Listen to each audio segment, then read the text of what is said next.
One man who once called cloud computing complete gibberish now presides over the data centers that train some of the most powerful artificial intelligences on the planet. How did Larry Ellison move from a sickly baby given away for adoption to a billionaire whose databases sit at the heart of money, politics, and digital power? Larry Ellison entered the world in mid-August of 1944 in New York City, the child of a 19-year-old unmarried Jewish woman named Florence Spellman and an Italian-American military pilot serving with the United States Army Air Corps. Within 9 months, the baby contracted a serious case of pneumonia. According to later accounts, his mother decided she could not care for him and handed him to her aunt and uncle in Chicago, Lillian and Louis Ellison, who adopted him and gave him their surname. The adopted parents were part of a modest middle-class community in the South Shore neighborhood, a place of brick apartment buildings, synagogues, and small corner shops that framed the boy's first sense of a wider system beyond his control. The adoptive mother, Lillian, was later remembered by Larry Ellison as warm and loving, while the adoptive father, Louis, was described as austere and often unsupportive, a man marked by a personal boom and bust in Chicago real estate before the Great Depression erased his gains. Louis Ellison had even chosen the family name to honor Ellis Island, the entry point where he had first stepped into the United States. That symbolic decision, renaming himself after the gate to a new country, sat quietly in the background of a household where the future entrepreneur was repeatedly told that he was good for nothing, a phrase he would later recall with particular clarity. In a small apartment cluttered with the remnants of lost prosperity, a boy absorbed a double lesson: that systems like markets could wipe out a fortune overnight, and that names, reputations, and labels could be rewritten. As a teenager in Chicago, the future engineer moved through a fairly typical public school routine, but his home environment was unusual in its mix of skepticism and pressure. Raised in a Reform Jewish household, he attended synagogue with his adoptive parents, while privately drifting toward a restless, questioning stance that would later extend to religion, authority, and received wisdom in business. The young student enjoyed science, tinkered with ideas more than with machines, and in high school showed enough academic promise to imagine a life beyond South Shore. Yet every time Louis Ellison repeated that harsh judgment, good for nothing, the words landed as both insult and dare, leaving a thread of tension between expectation and defiance that would run through the rest of his life. After high school, Lawrence Joseph Ellison enrolled at the University of Illinois at Urbana-Champaign, studying science and pre-medicine. In that environment, he thrived academically and was reportedly named Science Student of the Year, an achievement that contrasted sharply with the insults he had heard at home. Then, during his second year, tragedy struck. His adoptive mother, Lillian, died, and Ellison, grief-stricken and disoriented, skipped his final examinations and dropped out of the university. The scene was ordinary on the surface, a student packing his belongings into worn suitcases in a Midwestern dormitory, but it marked the first time he stepped outside the expected path of security and certification. The following autumn, Larry Ellison tried again, enrolling at the University of Chicago. There he encountered something that would change his trajectory far more than any degree: a campus exposure to early computer programming. In Hyde Park classrooms and labs, he was introduced to coding and to the idea that complex instructions could be translated into machine behavior, a concept that appealed to someone who had grown up in a household obsessed with rules and limits. Once again, though, he dropped out after only one semester. This time, it was not a family death, but a sense that formal education was not moving as fast as his curiosity. That decision left him without a college degree in a country that still worshipped diplomas, and it pushed him toward a West Coast that would define his career. In his early 20s, Larry Ellison moved to Northern California, settling in the Bay Area at a moment when computing was beginning to shift from a government and corporate niche into a broader commercial industry. Berkeley and the surrounding towns offered cheap rooms, countercultural politics, and, crucially, a growing need for programmers who could wrestle with large, unwieldy systems. The young dropout held a series of jobs, writing code and learning how big organizations really used data. Those roles included a stint at Amdahl Corporation, a company known for building machines compatible with IBM mainframes, and then a job at Ampex, an electronics firm where he would join projects far larger than any exam he had ever skipped. At Ampex, Ellison worked under a talented engineer named Bob Miner, alongside colleagues such as Ed Oates and Bruce Scott. One of their assignments was especially sensitive, a project to build a secure database for the Central Intelligence Agency. The code name for that system was Oracle. The task required storing and retrieving large amounts of information reliably, with strict performance and security requirements, and it came just as Ellison was reading a seminal paper by IBM researcher Edgar Codd on relational databases, a new way of organizing information using tables and structured query language. In a small office, framed by humming tape drives and the clacking of terminals, a group of engineers began sketching a future in which relational databases could become the backbone of modern information systems. Larry Ellison understood that the CIA project was more than just a contract. The work seemed to point at a broader commercial opportunity, the possibility that banks, governments, and corporations would all need powerful relational databases as data volumes exploded. Around the mid-1970s, Miner, Oates, Scott, and Ellison considered their next move. According to later accounts, they even flipped a coin to choose between two possible projects, one involving the CIA database and another involving a compiler for a different machine. The coin landed in favor of the database path. That tiny metallic decision, sliding through the air in a California office, set them on a course toward one of the most consequential pieces of software in history. In 1977, Software Development Laboratories, usually abbreviated to SDL, was formed in Santa Clara, California, with Bob Miner formally founding the company and Larry Ellison, Ed Oates, and Bruce Scott joining soon afterward. The initial capital was tiny by later standards, only a few $1,000s in total, with Ellison contributing a little over half of that sum from his own savings. The founders made a pragmatic division of labor. Miner and the others were considered the stronger programmers, so Ellison took responsibility for selling, persuading, and positioning. The new outfit was small, fragile, and utterly dependent on its ability to convince serious customers that an unknown company could deliver mission-critical software. The CIA database project, still bearing the code name Oracle, became SDL's defining early contract. The team had 2 years to deliver a working relational database management system, and they were building on concepts that even many computer professionals barely understood. In a rented office, with whiteboards covered in schema diagrams and empty pizza boxes stacked in corners, Miner led the coding effort while Ellison shuttled between clients and engineers, translating abstract ideas into promises and deadlines.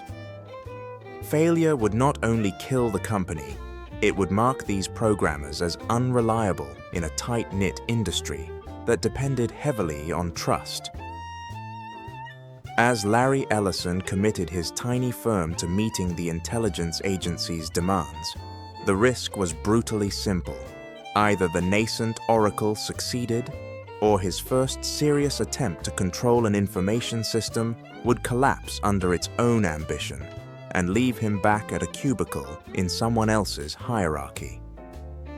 The team delivered the CIA project ahead of schedule, finishing roughly a year early, which gave them precious time to refine their system for sale beyond the intelligence world. They kept the Oracle name for the commercial product, betting that a code word associated with secret government work would carry a certain mystique into boardrooms and data centers. In 1979, the company changed its name to Relational Software Incorporated and released Oracle version 2, the first commercially available relational database that used a full implementation of structured query language. The version number skipped one for internal reasons, but the signal to the market was clear: a new kind of database had arrived, and it came from a company whose salesman founder spoke about data with the intensity of a true believer. Through the early 1980s, Larry Ellison pushed Oracle hard. He sought compatibility with IBM's experimental System R database, even though IBM refused to share error codes and technical details, and he sold aggressively to any organization willing to listen. Ellison personally demonstrated database tables on green screen terminals, showing how structured query language could slice through rivers of information in real time. Oracle's software began to appear in financial institutions, manufacturing companies, and government agencies that needed to keep track of orders, accounts, and records.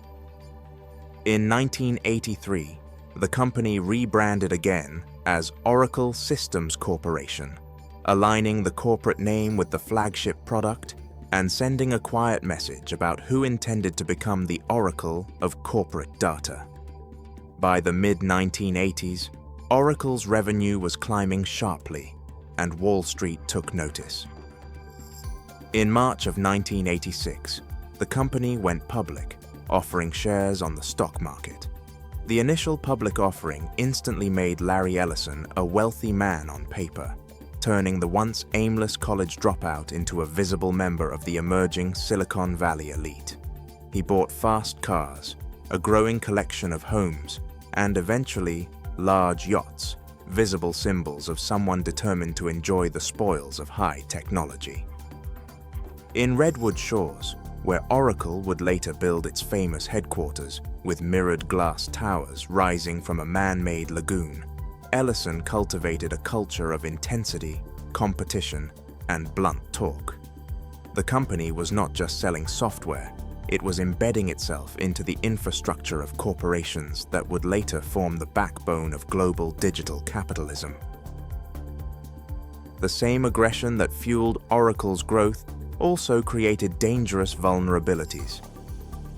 In the late 1980s, under pressure to meet bold growth targets, the company's sales force began booking future deals as current revenue and offering customers deep discounts to sign contracts early.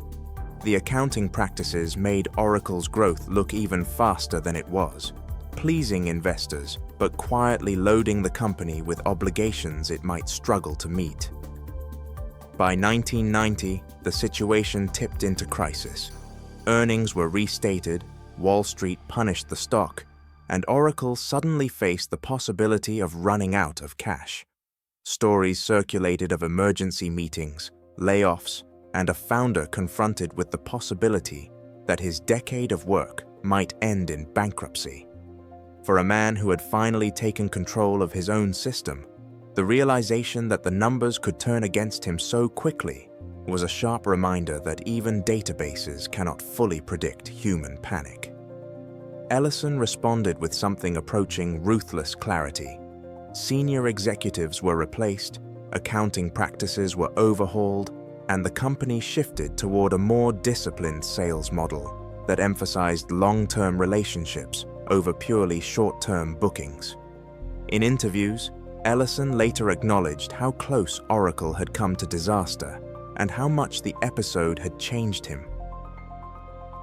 One of his best remembered lines from that broader life story, "I have had all of the disadvantages required for success," captured the way he often reframed setbacks as fuel. The near collapse forced Oracle to tighten its internal controls, just as relational databases were becoming standard infrastructure for banks, airlines, and governments, a convergence that would magnify the company's influence in the decade ahead. By the mid-1990s, Oracle had stabilized and then surged again, becoming one of the central providers of database software to large enterprises around the world. Its products underpinned financial systems, airline reservation platforms, telecom billing, and countless internal applications in governments and global corporations. Larry Ellison cultivated the image of an uncompromising competitor. He relished technology battles with companies such as IBM, Sybase, and Infomix, but he also understood that the real advantage lay in locking customers into a complex ecosystem of products and services. Oracle databases became deeply embedded in custom applications that were expensive and risky to move, giving the company pricing power and leverage. Increasingly, when governments or corporations discussed critical national systems, from tax collection to security databases, Oracle software was somewhere in the architecture. Ellison's ambitions extended beyond databases.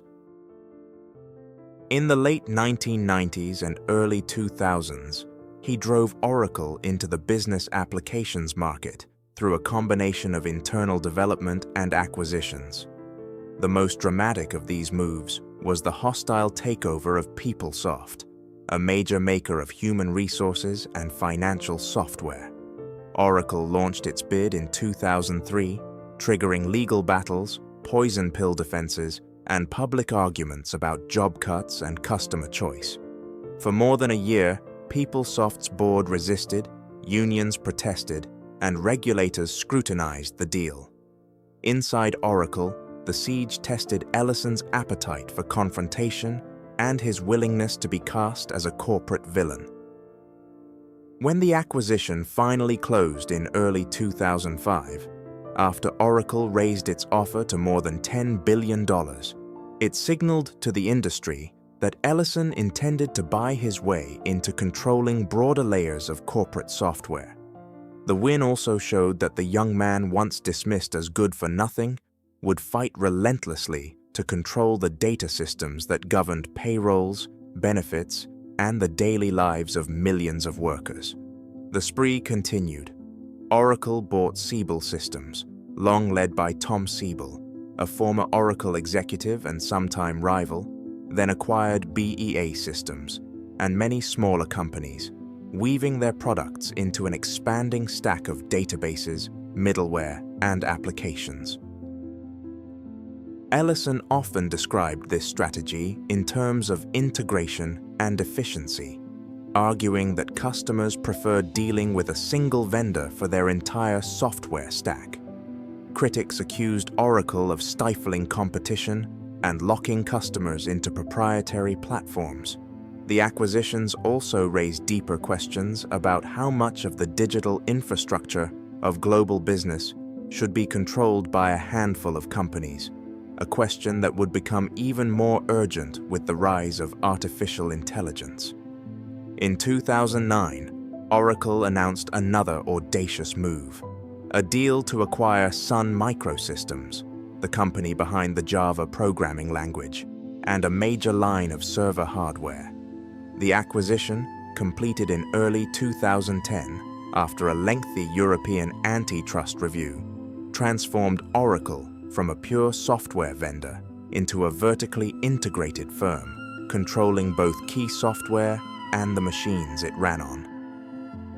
With Java, Oracle gained leverage over one of the most widely used programming platforms in the world. With Sun's hardware lines, it could offer customers tightly coupled systems, optimized for Oracle databases and applications. The deal unsettled many in the open source community, who feared Oracle would be more aggressive in enforcing intellectual property rights. Their concerns soon gained a concrete example. Oracle sued Google over its use of Java in the Android mobile operating system, arguing that Google's copying of Java application programming interfaces violated Oracle's copyrights and patents. The legal battle dragged on for years, winding its way through district courts and appeals, before the Supreme Court ultimately ruled that Google's use of the Java APIs was fair use. The case became a landmark in debates over software interfaces and intellectual property. For Ellison, it also underscored a broader pattern. When he felt a core technology under threat, he fought in every available arena, from code to courts. The stakes were not only licensing fees, they were about control over the fundamental building blocks of digital ecosystems, and therefore, over the data and applications that would eventually feed the rise of machine learning and artificial intelligence. While Oracle was consolidating its hold on enterprise software, a new computing paradigm was quietly reshaping the industry. Companies such as Amazon and later Microsoft built cloud services that allowed customers to rent computing power and storage as needed, instead of buying and operating their own servers. Larry Ellison reacted first with scorn. At a 2008 analyst conference, he mocked the term cloud computing as fashion-driven nonsense.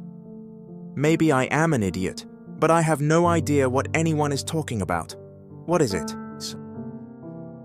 "It is complete gibberish," he said, insisting that the industry had simply renamed old concepts with new buzzwords. The comments reflected both his skepticism and his irritation at marketing trends he did not control. Behind the scenes, however, Larry Ellison hedged his bets.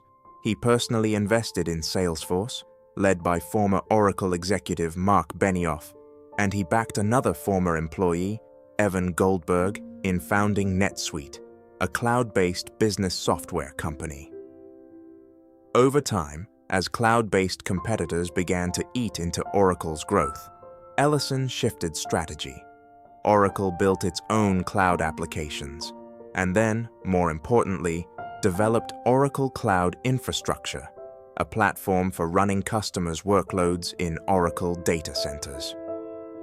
The pivot was late, and through much of the 2000s, TEN's Oracle lagged far behind Amazon Web Services and Microsoft Azure in market share. Yet Ellison had learned something from the near bankruptcy of 1990.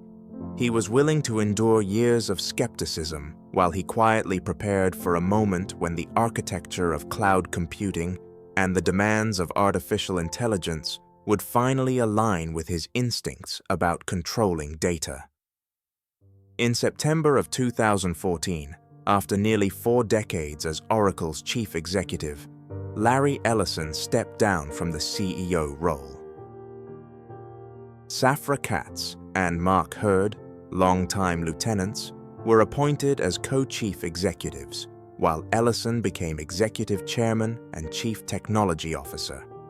The move acknowledged both his age and the need for continuity, but it did not significantly reduce his influence. As CTO and controlling shareholder, Ellison still shaped product strategy and big bets. Board meetings remained scenes in which the founder's opinions carried enormous weight, and major announcements still often featured his distinctive voice.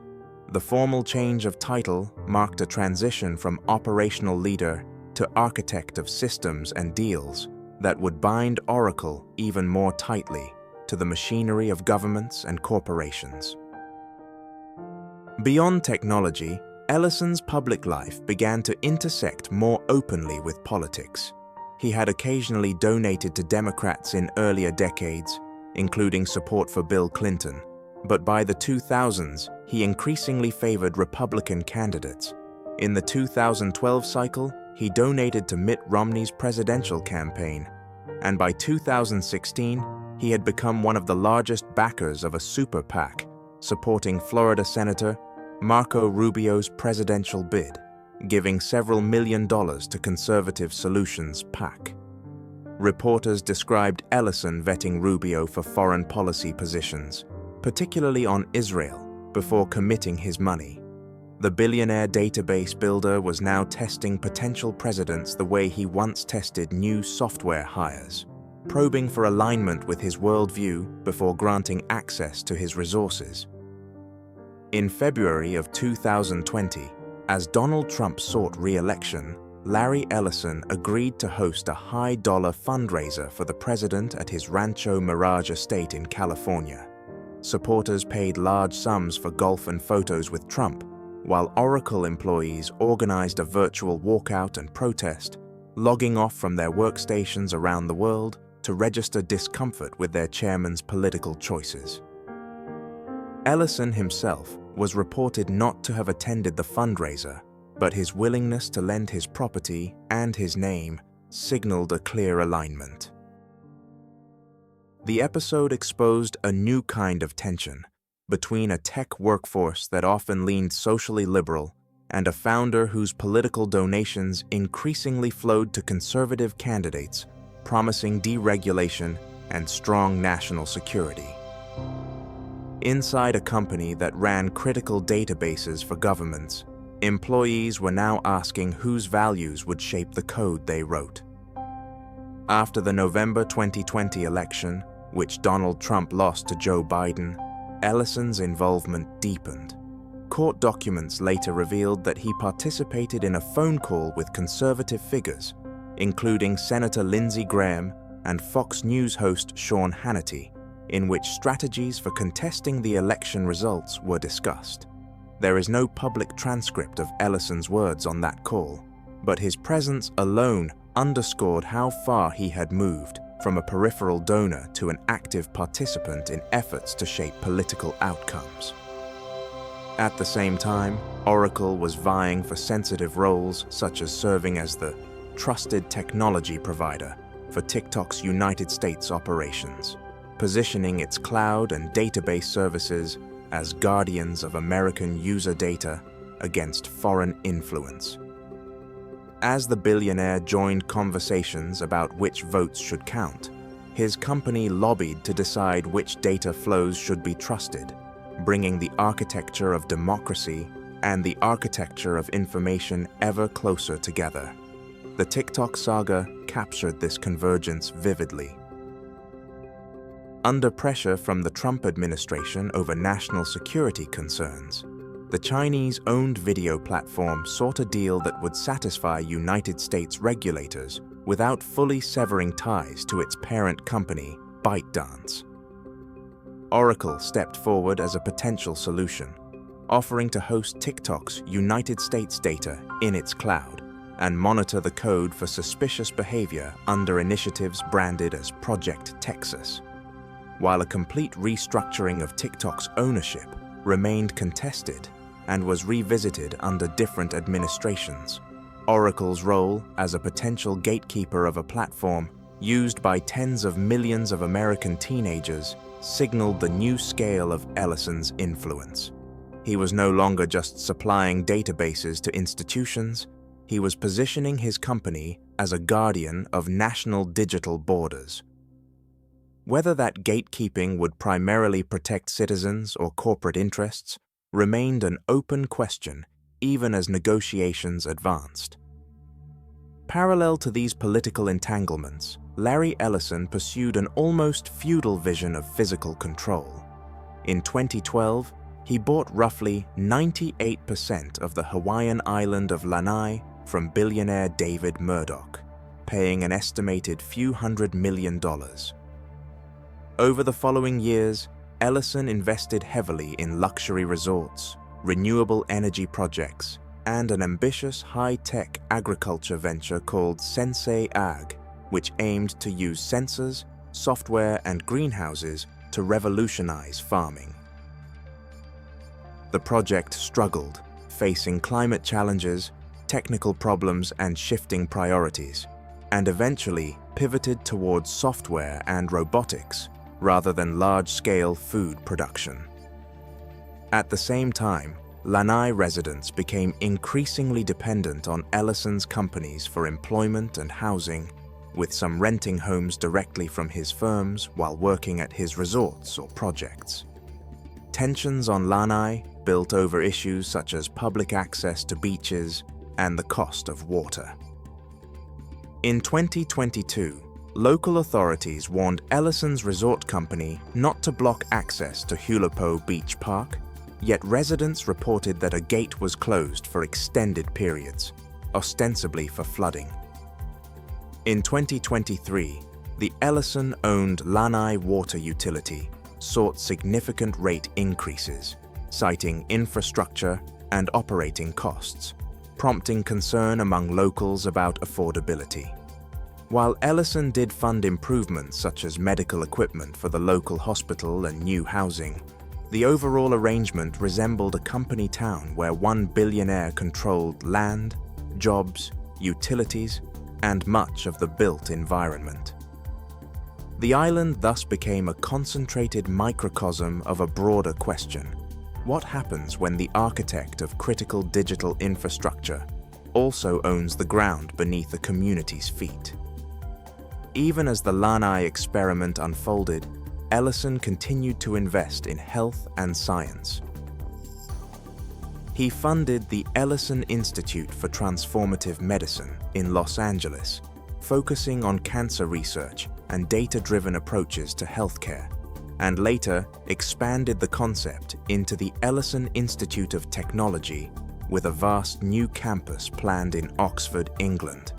The Oxford project, designed with star architect Norman Foster, was initially pitched as a multidisciplinary hub addressing global challenges, from disease to climate change, using artificial intelligence, robotics, and advanced biology. Internal disputes and leadership departures later forced a scaling back of some ambitions, but Ellison still committed billions of pounds to the venture.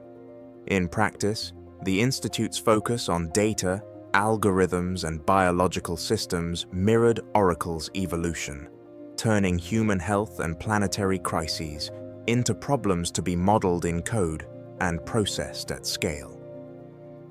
From 2021 onward, another strand of influence grew quietly but powerfully. Ellison's personal foundation began donating vast sums to the Tony Blair Institute for Global Change, a think tank and consultancy founded by the former British Prime Minister. Public filings and investigative reporting suggest that Ellison's foundation has donated or pledged at least hundreds of millions of pounds to the Institute, making him one of its largest backers. The Institute, which advises governments around the world on policy and digital transformation, has promoted proposals for large-scale health data systems, digital identity infrastructure, and artificial intelligence strategies, often in partnership with Oracle technology. Critics argue that this arrangement effectively turned Blair's organization into a lobbying machine for Ellison's vision of tightly linked government and corporate tech infrastructure. Supporters claim it simply accelerates modernization. Either way, through a mixture of philanthropy and commercial deals, Ellison was helping to write the software and the policy scripts that would govern how states handle citizens' data. The real inflection point in Ellison's late career, however, came with the explosion of generative artificial intelligence. When OpenAI released ChatGPT in late 2022, demand for high-performance computing surged. Ellison recognized that his cloud business, once an also-ran, could become a central supplier of the specialized infrastructure required to train and run large models. Oracle began stockpiling NVIDIA graphics processing units and touting its ability to build super-dense, energy-efficient data centers for AI workloads. Over a few short years, Oracle's AI contract pipeline ballooned into the hundreds of billions of dollars, with headline deals to provide computing power to OpenAI, Elon Musk's xAI, Meta, and other major players. Analysts marveled at the speed of the transformation and worried about the risks of such concentrated exposure to a handful of experimental AI ventures. In January of 2025, The scale of Ellison's ambition became unmistakable. At the White House, newly elected President Donald Trump announced a joint venture called Stargate, billing it as the largest artificial intelligence infrastructure project in history. The plan called for up to $500 billion in investment, initially $100 billion, to build vast data centers and associated energy systems across the United States, with Oracle, OpenAI, and SoftBank as core partners and other tech companies involved. Ellison stood beside Trump and OpenAI's Sam Altman, speaking about AI systems that could design personalized cancer vaccines and transform healthcare. Oracle would supply the cloud infrastructure, including massive clusters of NVIDIA chips, while SoftBank and others supplied capital. For Ellison, the teenager once told he would never amount to anything was now publicly described as a central architect of the national AI grid. The flagship physical embodiment of Stargate was a gigantic data center complex in Abilene, Texas. Oracle and OpenAI struck agreements to deploy hundreds of thousands of NVIDIA GB200 processors at the site, aiming to create one of the world's most powerful AI superclusters. The facility demanded extraordinary amounts of electricity and cooling, prompting the construction of new power plants and raising environmental concerns in a drought-prone region. Local officials celebrated promised jobs and investment, while residents worried about water use and corporate tax breaks. Oracle secured generous property tax abatements, then returned to seek further reductions in assessed values, a move that sparked debate over whether the community was subsidizing a billionaire's AI dreams. In the vast metal sheds rising from Texas soil, the abstract question of who pays for AI infrastructure became a visible contest between corporate balance sheets and public budgets. As Oracle's AI contracts multiplied, Ellison's personal wealth soared. By late 2025, he was widely reported as the second richest person in the world, and even briefly surpassed Elon Musk after a dramatic surge in Oracle's stock price. The market was essentially betting that Ellison's strategy would succeed, that Oracle would become a core utility provider for AI models that would in turn reshape every industry touched by software. Yet the bet came with heavy leverage.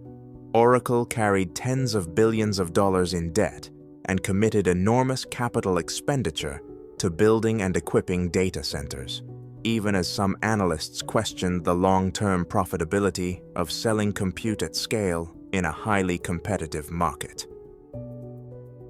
For the second time in his life, Ellison had staked his company's future on an aggressive reading of where computing was headed, and the downside, if demand or margins faltered, could be brutal. Meanwhile, the Ellison family's influence extended into media.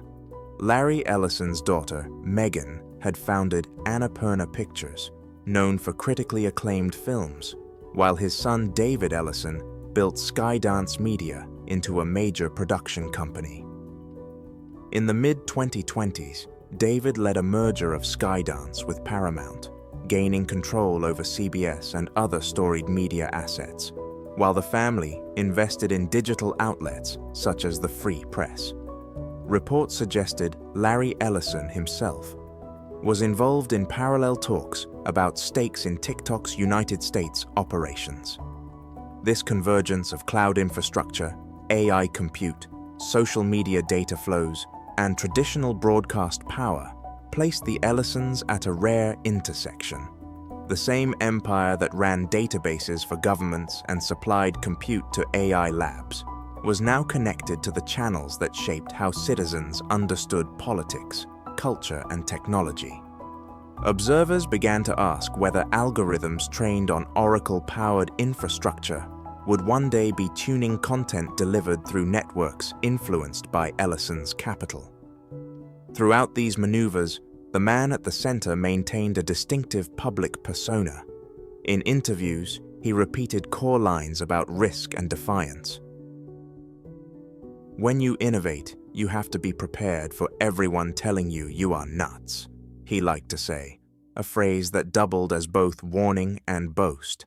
He also returned to the idea that his disadvantages had propelled him, telling reporters that the skepticism and instability of his early life had hardened him for the competitive brutality of technology markets. In contrast to some West Coast peers who framed their work as altruistic missions, Ellison often spoke explicitly about winning, about beating rivals, and building systems so indispensable that customers could not easily leave. That candor made him both refreshingly direct and deeply unsettling to critics who feared what such an outlook meant when applied to national infrastructure and AI. By his early 80s, Larry Ellison lived primarily on Lanai, but remained deeply involved in Oracle as executive chairman and chief technology officer. He traveled to earnings calls by video link, appeared at White House ceremonies and technology conferences, and continued to involve himself in major product and deal decisions. Oracle's AI cloud business became central to the company's narrative, with executives boasting of multi-year commitments worth hundreds of billions, and Ellison personally highlighting applications in healthcare, national security, and business analytics. At the same time, his philanthropic and political activities blurred lines between charity, influence, and commercial strategy. Massive donations to the Tony Blair Institute coincided with that organization's growing role in advising governments on digital identity and AI policy. Large contributions to Republican politicians, especially Senator Tim Scott and others aligned with Trump, kept him near the center of conservative political networks in the United States. On the island he largely owned, Ellison's presence was felt in newly built houses, in the equipment of the local hospital, in the jobs at his resorts, and even in contested water bills. In Texas, his influence manifested in endless rows of servers humming under artificial light, consuming vast amounts of power to train models conceived in San Francisco and elsewhere.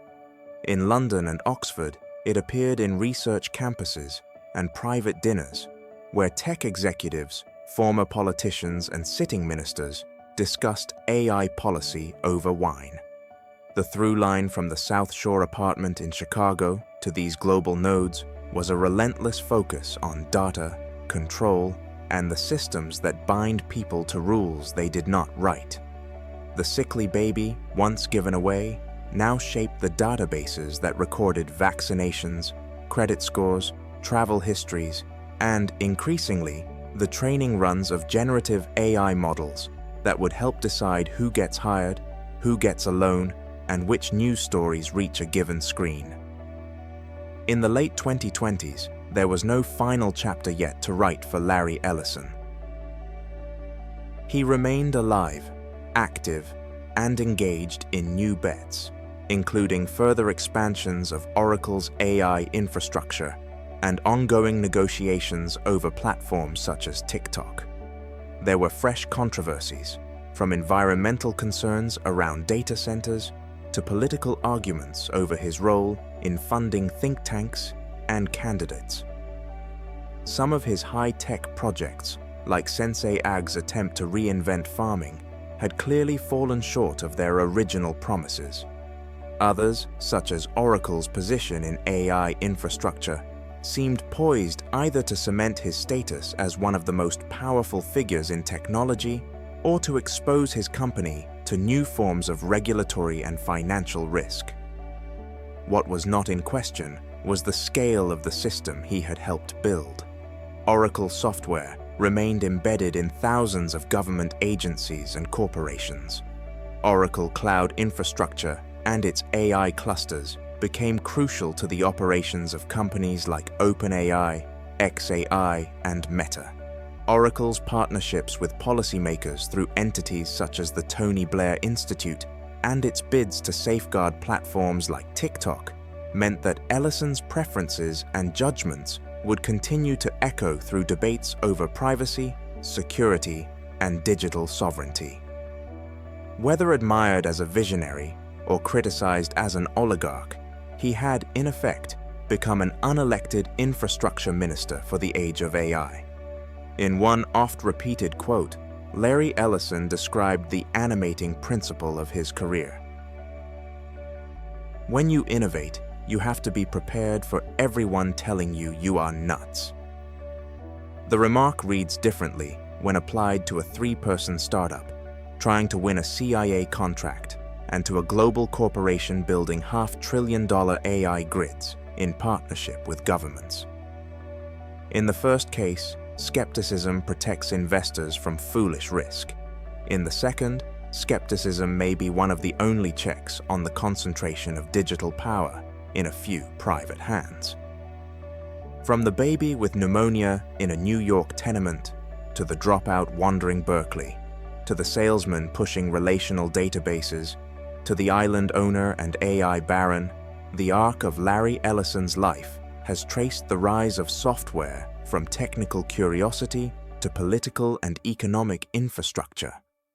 Today, when a hospital pulls up a patient record, a government queries a tax database, or an AI model trains on petabytes of text and images, there is a good chance that somewhere in the stack, code shaped by his decisions is running, quietly enforcing the rules of a system he spent a lifetime learning how to control.